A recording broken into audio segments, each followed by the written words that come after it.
A Baía do Rio de Janeiro é de forma oval e regular, com inúmeros golfos e promontórios.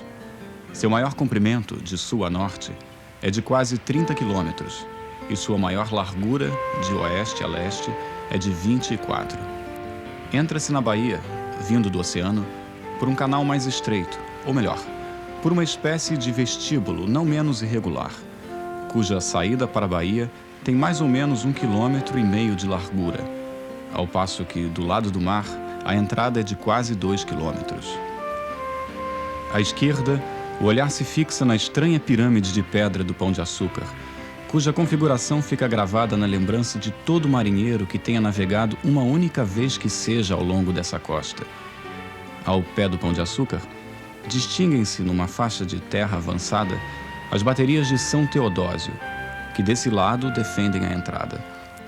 Em face vê-se a fortaleza de Santa Cruz.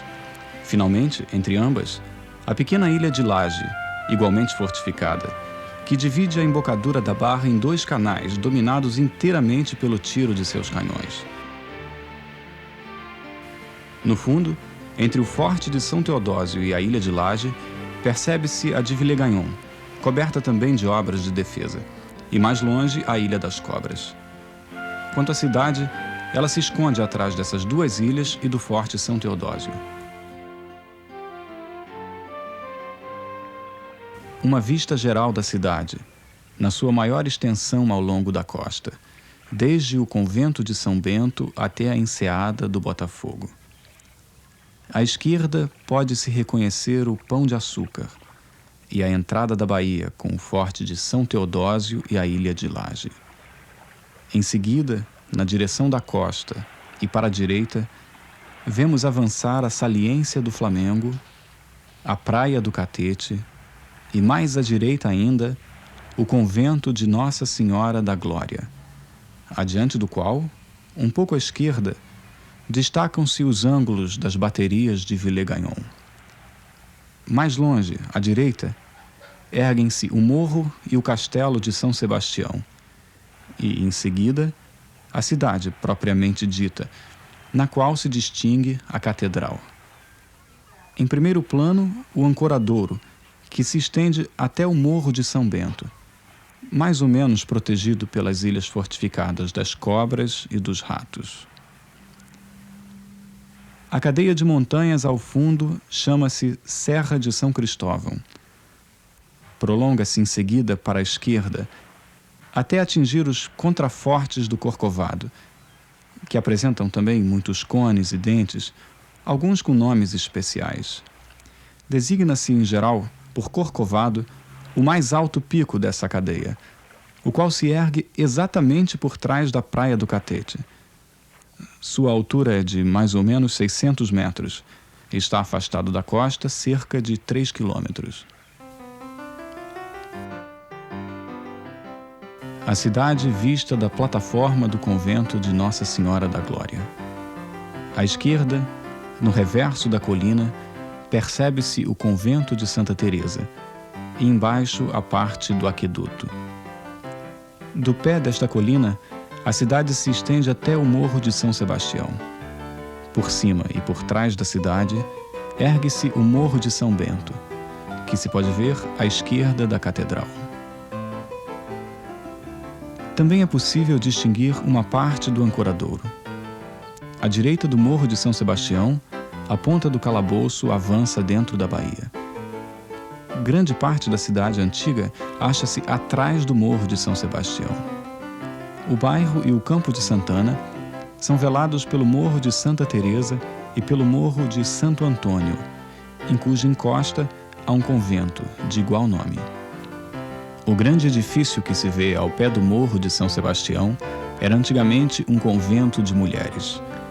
Hoje, parte desse edifício serve de caserna e de hospital, e diante dele estende-se o passeio público até a chamada Praia das Freiras.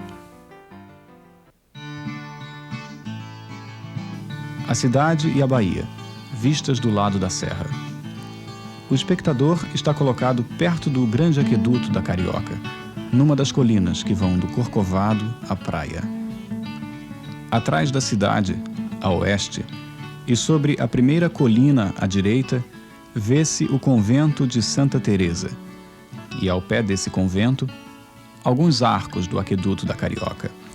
No fundo, ergue-se o Morro de São Sebastião com seu convento. À sua frente, embaixo, estendem-se parte do bairro de Campo de Santana, a Cidade Velha, a Catedral de Nossa Senhora da Candelária e a Igreja de São Francisco de Paula. Para além, o Ancoradouro e a Ilha das Cobras. Distingue-se ainda, à esquerda, o bairro de São Cristóvão e, mais longe, a certa distância do mar, o Castelo Imperial de igual nome. Por cima da cidade, vê-se a Bahia e as ilhas. E, em último plano, à esquerda, a Serra da Estrela. À direita, os dentes singulares da Serra dos Órgãos, que vai confundir-se com a Serra de Santana. Vista tomada da colina de Nossa Senhora da Glória para o bairro do Catete, que passa à esquerda, por trás do Morro Flamengo, para atingir a praia de Botafogo. À direita ergue-se o Corcovado, embaixo do qual se forma o Vale das Laranjeiras.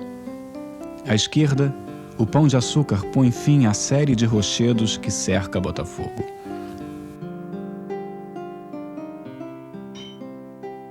Seria, entretanto, ousado afirmar que Catete e Botafogo pertencem à cidade, pois as ruas são aí interrompidas constantemente por jardins e até por plantações. Os vales que descem em direção à costa também se ligam à cidade através de inúmeras chácaras e jardins. A mais agradável delas é a que chamam de Laranjeiras, nas proximidades do Catete.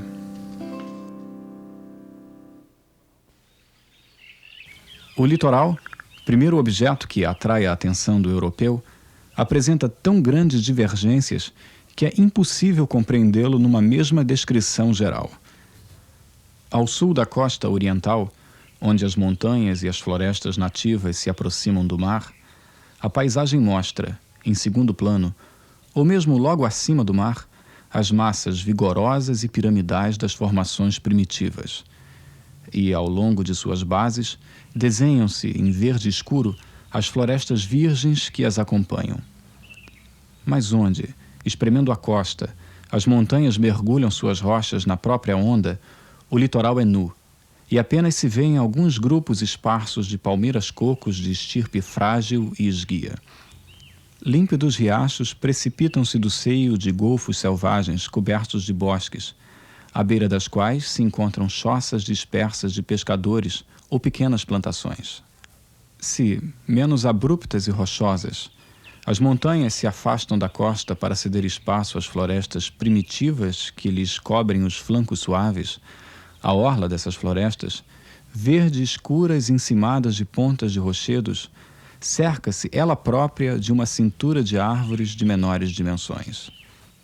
Acrescentem-se grupos de palmeiras e à vista do mar, e ter-se-á esboçado o quadro das costas perto do Rio de Janeiro, onde a Serra do Mar se apresenta mais elevada e se aproxima mais de perto da costa.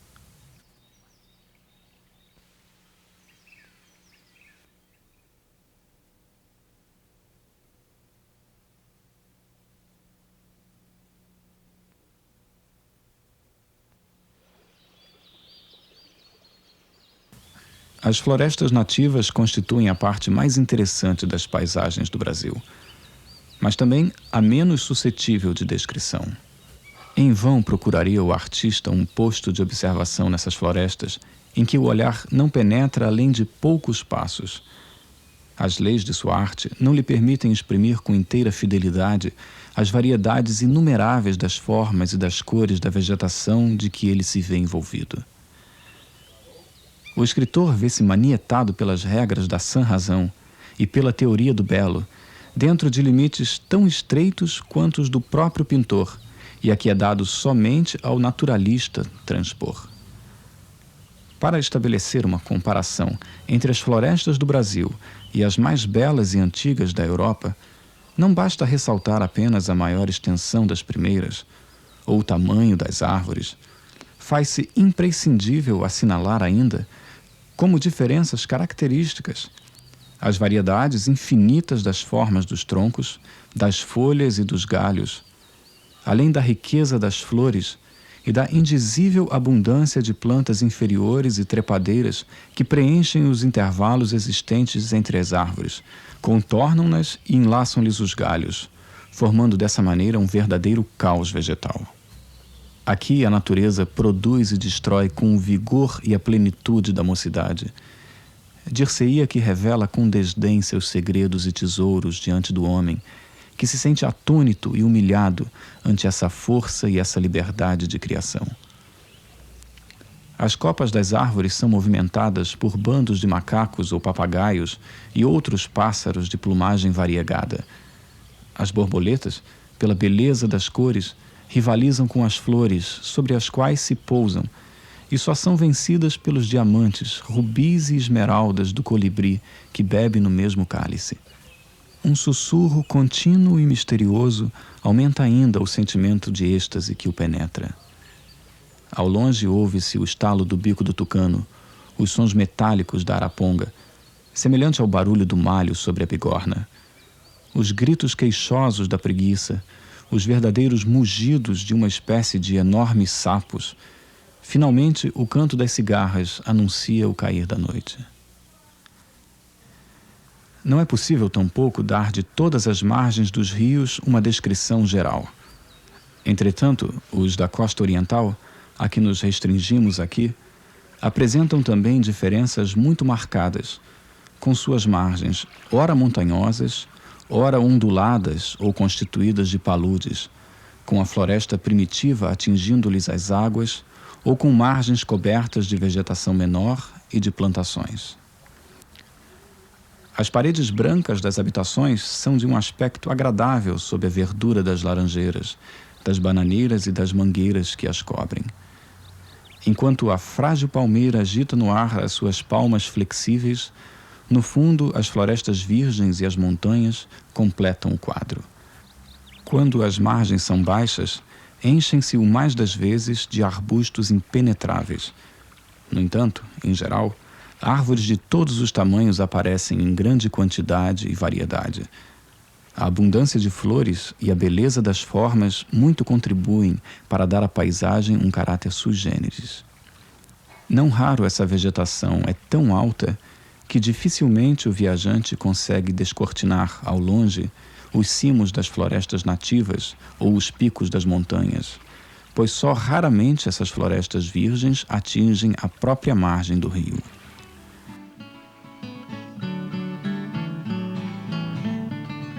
Mas ao penetrar o interior, a vegetação se torna mais rara, as grandes árvores se isolam e colinas ricas de relva e de flores surgem diante da vista.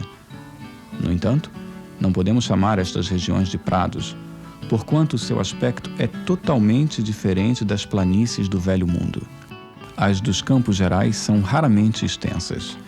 O mais das vezes, só se percebem as colinas que as cercam, e ao passo que nas planícies da Ásia imensas regiões são tomadas por algumas famílias de vegetais, os Campos Gerais conservam a variedade das cores e das formas que se observa nas florestas primitivas, o que substitui o verde agradável dos prados da Europa. O viajante só pode esperar encontrar homens e benfeitorias humanas nos limites desses campos. Algumas habitações esparsas e raras plantações, ou então choças de boiadeiros que conduzem inumeráveis rebanhos de vacas e cavalos.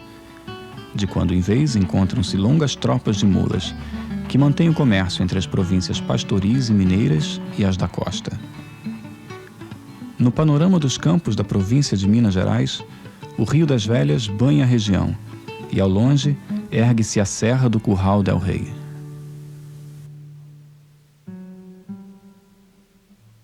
Finalmente o horizonte se alarga.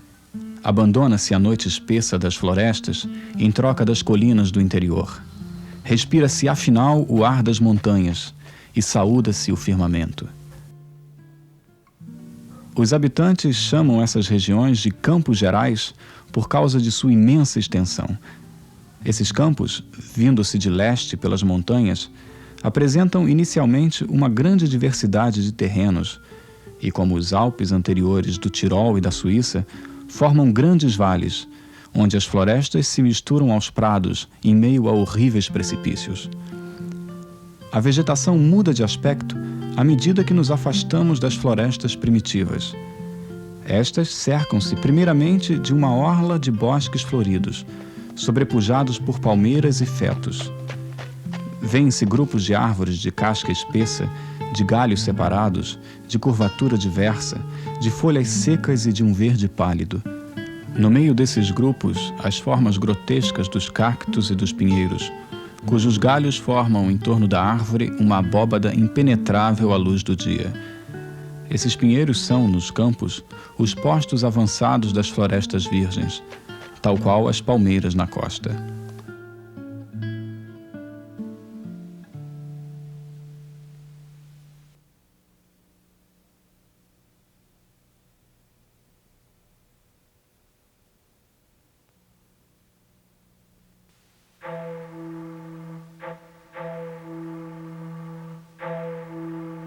Os botocudos distinguem-se de todos os outros índios pelos pedaços de madeira que usam no lábio inferior e nas orelhas, razão do nome que lhes deram os portugueses, bem como o que lhe dão outros povos.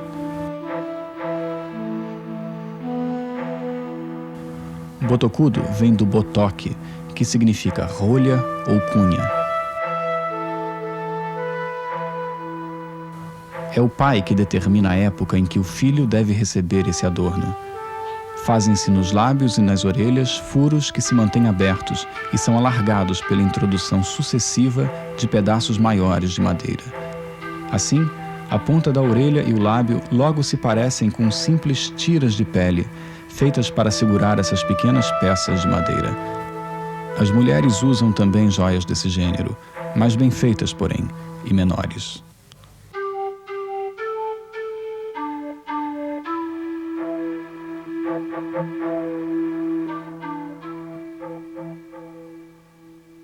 Os usos e costumes desses povos, com poucas modificações, aplicam-se a todos os da costa oriental, tanto tupis como tapuias.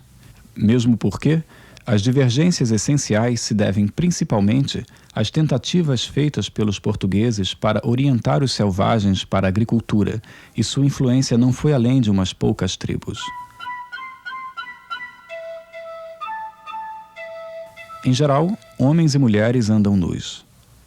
Os homens usam em torno das partes sexuais um estojo de folhas enroladas, e as mulheres, em volta das ancas, uma espécie de avental trançado. O resto é mais ornamento do que vestuário, sendo, aliás, os ornatos o único objeto de seus desejos, além das necessidades físicas. Entre os brasileiros, há mais pintura do que tatuagem. Para pintar-se, empregam, em geral, o vermelho vivo e amarelado, e o preto azulado ou um azul escuro, semelhante ao do aço. Uma e outra cor são compostas de sucos vegetais.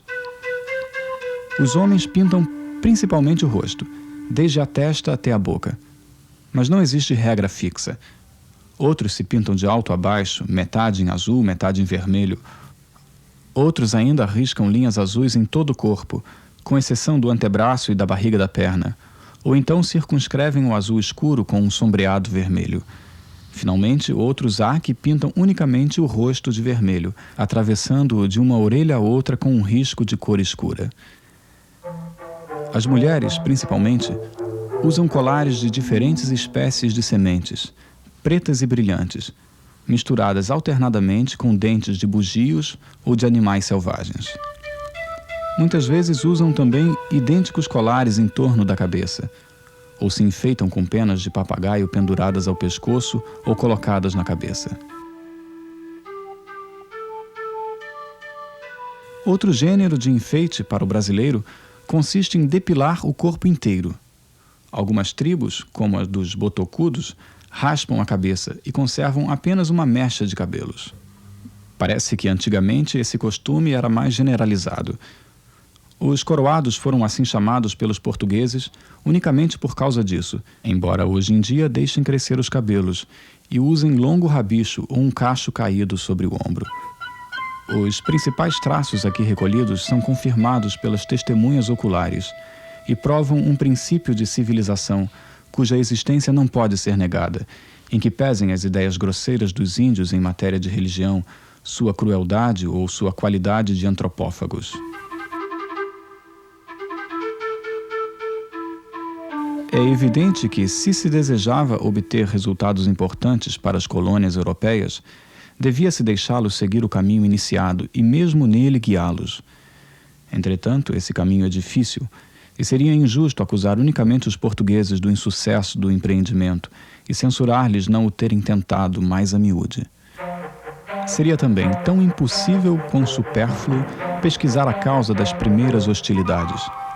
Limitemo-nos a dizer que de ambos os lados, e por toda parte, se iniciou rapidamente uma guerra de extermínio, cujo resultado foi o desaparecimento de grande parte dos habitantes, e não raro de seu próprio nome.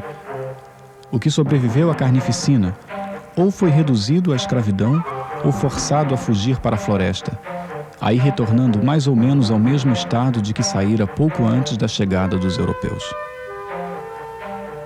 Os nomes dessas tribos em nada lembram os que se encontravam no país na época da conquista, seja porque os remanescentes dispersos os tenham esquecido e adotado outros, seja porque outras tribos, como as tapuias, tenham vindo do interior. Ademais, muitas há que possuem muitos nomes, sem contar os que se dão a si próprias. Os portugueses dão-lhes denominações que, em sua língua, correspondem a tal ou qual caráter exterior e distintivo, e, por seu turno, outros povos servem-se também de palavras de suas próprias línguas para dar-lhes uma denominação que corresponda ao mesmo caráter ou a qualquer outro que os tenha impressionado mais particularmente. Com isso, os nomes dessas tribos multiplicaram-se a ponto de provocar uma grande confusão nas pesquisas. Podem-se distinguir hoje, na costa oriental do Brasil, as tribos indígenas dos Botocudos, Puris, Coroados, Coropós, Machacales, Macuunis, Penhanis, Capochóis, Pataxóis, Camacães, etc. Mas é difícil dizer quais delas são tupis e quais tapuias. Em geral, este último vocábulo compreende todos os índios selvagens independentes, por oposição aos que estão domesticados e civilizados.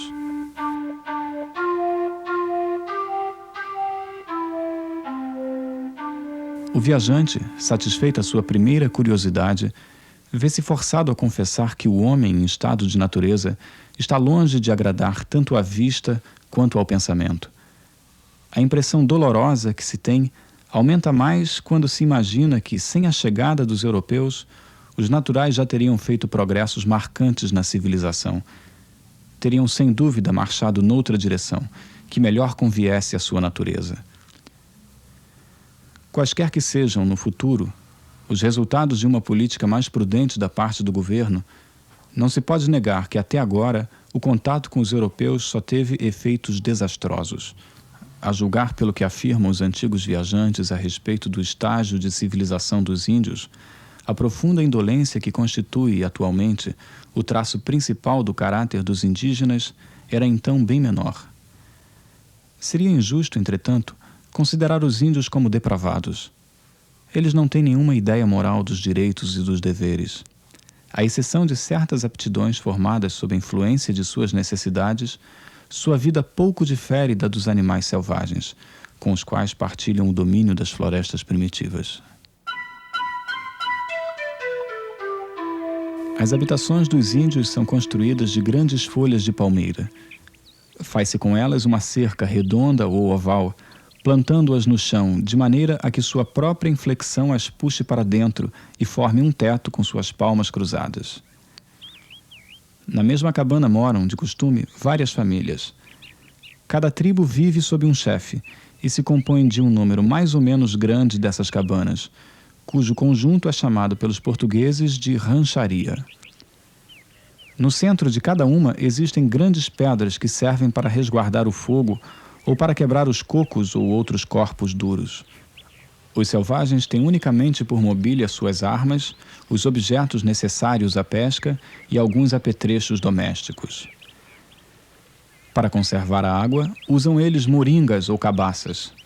Às vezes empregam também uma espécie de bambu, cortado de maneira a que um dos nós sirva de fundo para o recipiente. Em sua maioria, dormem em redes trançadas, que se suspendem ou a estacas dentro da choça ou a árvores. Entretanto, os botocudos não usam a rede, mas preparam esteiras feitas de pau-estopa que são estendidas no chão. Pendurados aos muros da cabana, vêem-se balaios ou cestos trançados para a guarda de objetos e outras pequeninas coisas que completam o mobiliário dos índios. Matérias corantes, cordéis, plumas e anzóis.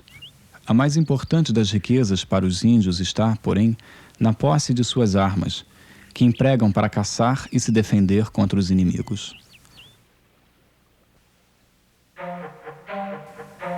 O arco e a flecha são as armas principais dos índios. São muito mais compridas do que as de outros selvagens, embora a maior parte dos índios da América Meridional use também arcos e flechas muito compridos. Não desdenham a carne de nenhum animal de suas florestas primitivas, mas preferem os bugios.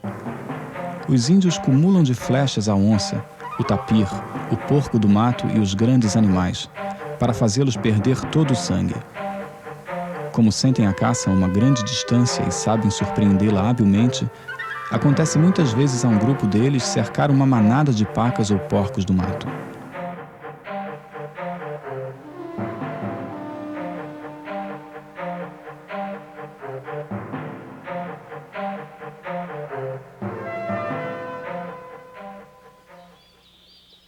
Há nessas florestas virgens uma tal quantidade de frutas e de raízes comestíveis que a alimentação não lhes pode jamais faltar. Se sofrem fome, é por preguiça. Os palmitos, formados pela medula e pelos brotos tenros das folhas que se encontram na coroa das palmeiras, constituem um alimento delicioso. Os índios são muito hábeis em colher esses palmitos. Sobem até em cima do tronco frágil da palmeira, sem se agarrar com os braços e pernas, mas simplesmente segurando o tronco com as duas mãos e nele apoiando os pés. Chegados ao topo, retiram as folhas exteriores e o enfraquecem até poder quebrar-lhe a coroa. Depois agitam a árvore e a balançam até conseguirem aproximar-se da palmeira vizinha, para a qual pulam a fim de tirar-lhe também a coroa. Cabe às mulheres preparar os petiscos e cuidar das necessidades domésticas. Elas constroem as cabanas, carregam a caça e acendem o fogo, o qual, como entre a maioria dos selvagens, é feito esfregando-se uma na outra duas espécies de madeira. Quando abandonam suas povoações, deixam suas cabanas e levam com eles seus objetos dentro de um cesto, que as mulheres amarram à cabeça, de modo a ficar suspenso às costas. Assim, é a nuca que suporta todo o peso do fardo. Elas carregam também as provisões, além de uma ou duas crianças. Os homens marcham à frente, levando apenas o arco e a flecha. Os rios pequenos, regatos e riachos são atravessados por cima de pontes constituídas de 2 cabos de cipó bambus amarrados às margens. Os selvagens marcham sobre um dos cabos, segurando o outro com uma das mãos.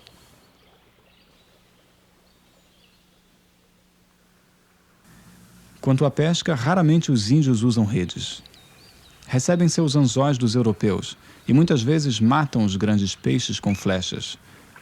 As canoas são raras e nem todas as tribos as possuem. Quando os botocudos surgiram no litoral pela primeira vez, com o nome de aimorés, não as conheciam ainda. Por isso estava-se preservado do seu ataque quando abrigado por um rio impetuoso. Outras tribos, no tempo do descobrimento, serviam-se de pirogas e de jangadas para fazer a guerra, reunindo mesmo, às vezes, pequenas frotas. Não existem mais vestígios, entretanto, dessas tribos. As canoas dos índios são troncos escavados de um comprimento, às vezes, de 6 metros. Não têm velas e eles empregam, para manobrá-las, curtos remos.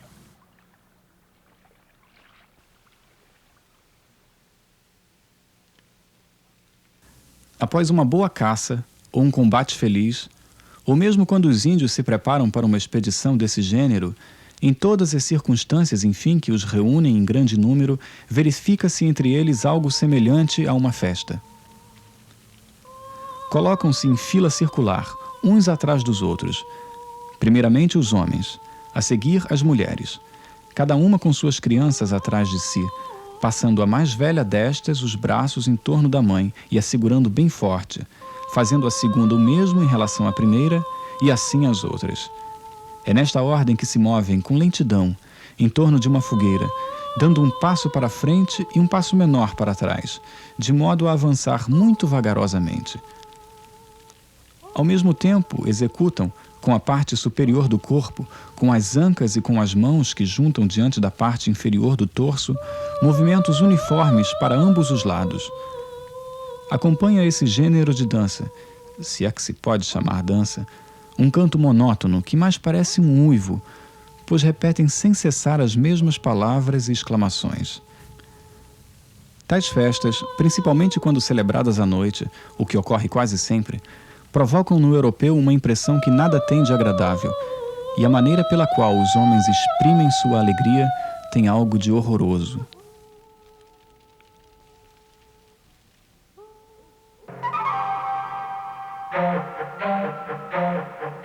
Quando os índios praticam algum ato de hostilidade em determinado lugar, ou quando, como acontece, atacam de surpresa um posto de guarda, para puni-los e amedrontá-los faz-se uma entrada.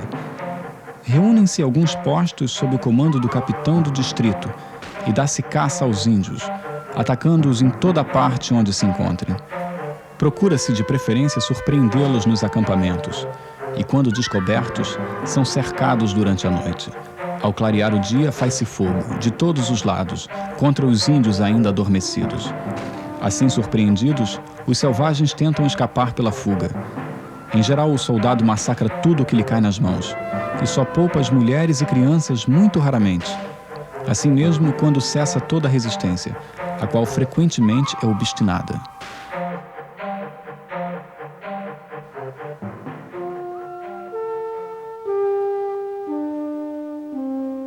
O enterro dos mortos dá lugar a uma espécie de cerimônia fúnebre.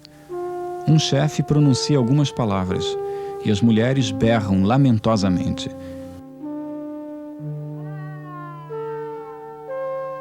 Em certas tribos, os mortos são enterrados sentados e suas armas colocadas no seu túmulo.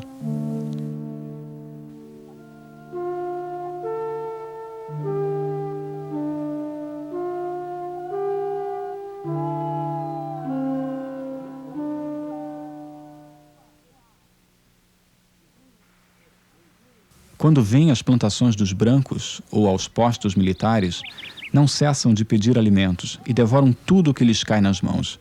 Bebem sem medida, e a aguardente e os licores são tão perigosos para eles quanto para outros selvagens.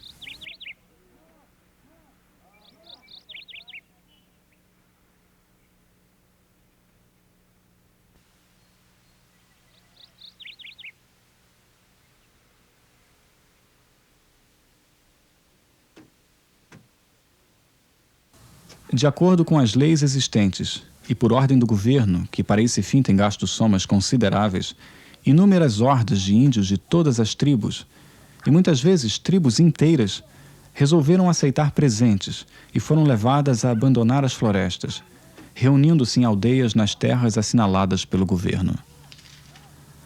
A fim de prover por todos os meios possíveis ao bem-estar físico e moral desses selvagens, punha-se à frente das aldeias um diretor e um eclesiástico. Não cabe aqui pormenorizar o destino da maioria desses estabelecimentos, mas é certo que diretores e eclesiásticos desviavam, muitas vezes, as importâncias que lhes eram confiadas, e assim, os índios se viam, pouco a pouco, levados a um estado que em quase nada diferia do da escravidão, porquanto esses diretores e eclesiásticos os faziam trabalhar para si próprios e os tratavam duramente. Seus usos e costumes não são muito diferentes dos de seus irmãos das tribos selvagens, principalmente quando abandonaram há pouco a sua vida primitiva. A civilização, nesse primeiro grau, não parece exercer uma influência favorável sobre o seu caráter. Longe de fazê-los perder a ferocidade sombria de seu primeiro estágio, o constrangimento imposto torna-os mais melancólicos ainda e menos sociáveis, e seu ódio contra os brancos se manifesta todas as vezes em que eles imaginam poder expandir-se sem perigo de punição.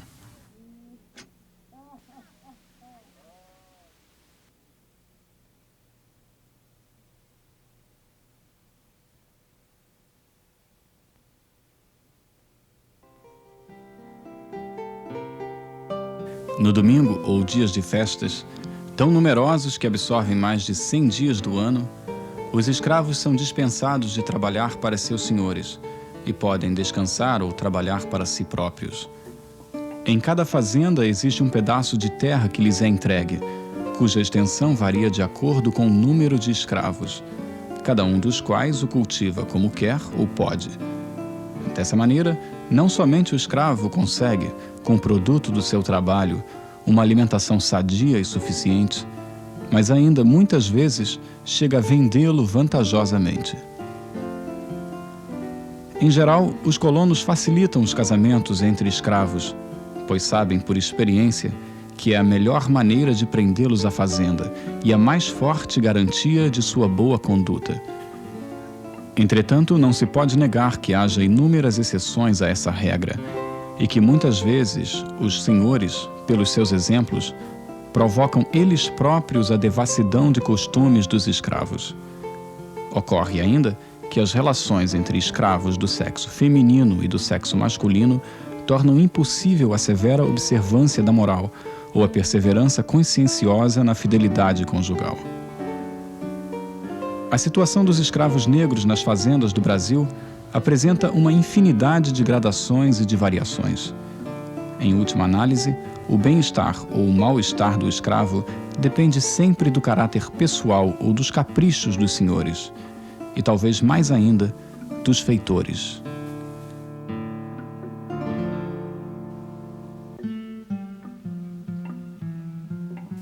Nas cidades, os negros livres se distribuem pelas classes inferiores da população. São operários, vendedores ambulantes, diaristas. O número dos que conseguiram elevar-se à classe dos burgueses abastados, negociantes ou proprietários, é pequeno. No entanto, é-lhe fácil ganhar a vida, pois no Brasil, como em todos os países onde a escravidão existe, o preço da mão de obra é muito elevado e os operários qualificados são muito procurados. Gozam em geral de muita liberdade e sua existência é bastante suportável, pois têm o dia inteiro disponível para tratar de seus negócios, bastando-lhes recolherem-se à noite. Também se vêem mulheres ganhar a vida do mesmo modo. Fazem-se amas, lavadeiras, floristas ou quitandeiras.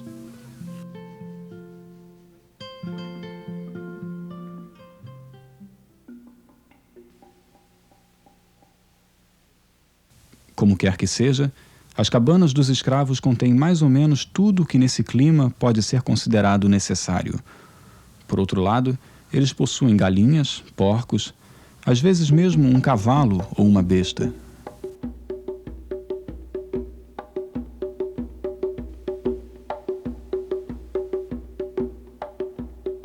A raça africana constitui uma parte tão grande da população dos países da América e, principalmente no Brasil, um elemento tão essencial da vida civil e das relações sociais, que não teremos necessidade de desculpar-nos se consagrarmos grande parte dessa obra aos negros, a seus usos e a seus costumes.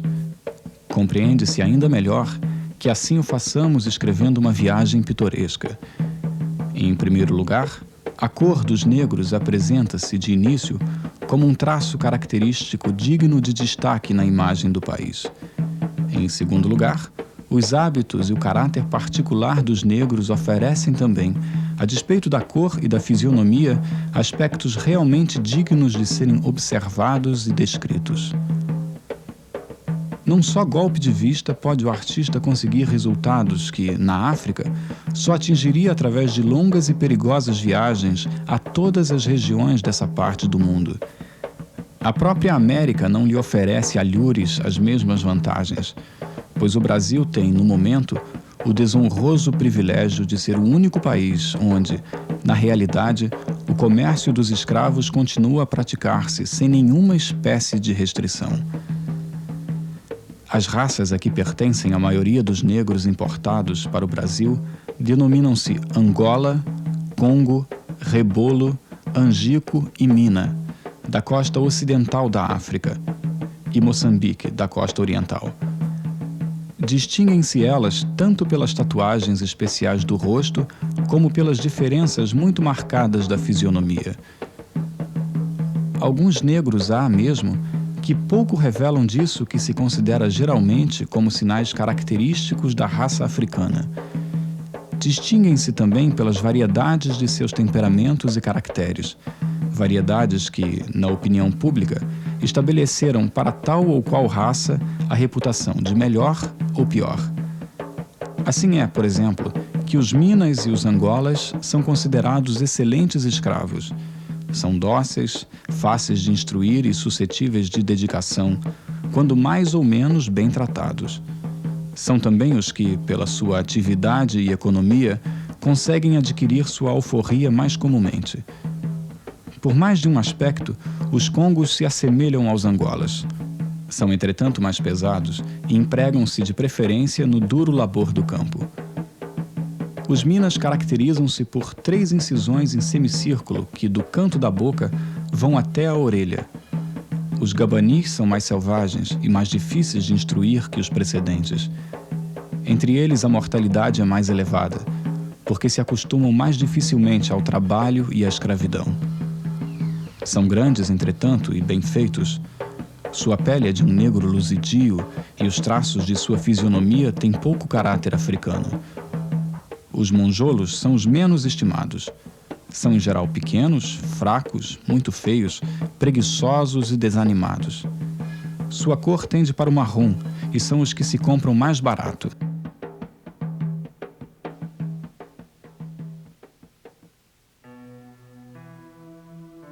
Os navios negreiros não estão sujeitos a nenhuma quarentena, nem no Rio de Janeiro, nem em nenhum outro porto do Brasil. Algumas vezes obrigam-nos a permanecer vários dias ancorados à entrada da barra ou no porto, mas a duração do atraso depende unicamente do capricho ou do interesse da alfândega ou do médico-mor.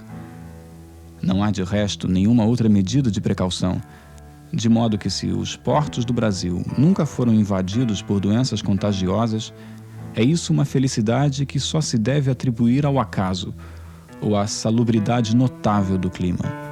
Logo que o negociante obtém licença para desembarcar seus escravos, são eles colocados perto da alfândega, onde são registrados depois do pagamento dos direitos de entrada.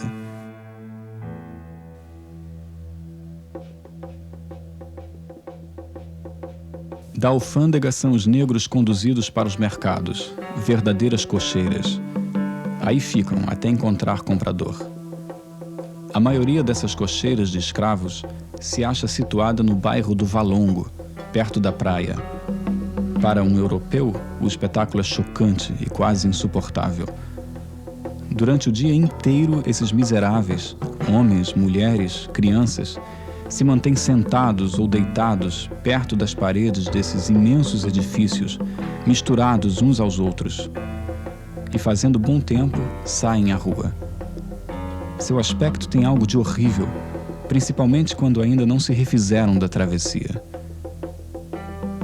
Os homens e as mulheres andam nus, com apenas um pequeno pedaço de pano grosseiro em volta das ancas. Essa situação, por mais desagradável que possa ser, parece-lhes realmente suave. Isso explica por que não se mostram os negros muito infelizes nesses mercados. Raramente se queixam e são mesmo vistos de cócoras, em redor do fogo, entoando cantos monótonos e barulhentos que acompanham batendo as mãos.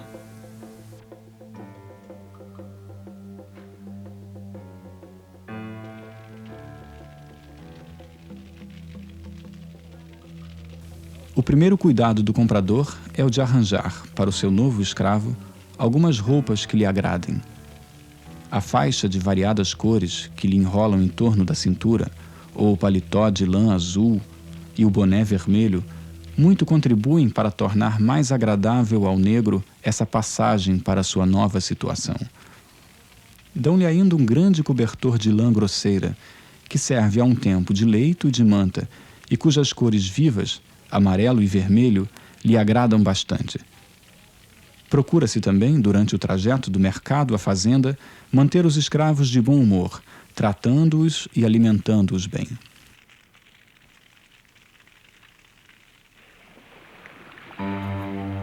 É sem dúvida, durante o trajeto da África para a América, que a situação dos negros se revela mais horrível.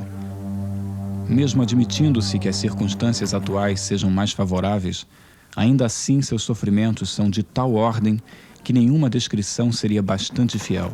Embora entregássemos à imaginação mais fértil o encargo de pintar o quadro com suas verdadeiras cores. O artista só pode representar semelhantes cenas suavizando-lhes quanto possível a expressão. Embarcam-se anualmente cerca de 120 mil negros na costa da África, unicamente para o Brasil, e é raro chegarem a seu destino mais de 80 a 90 mil.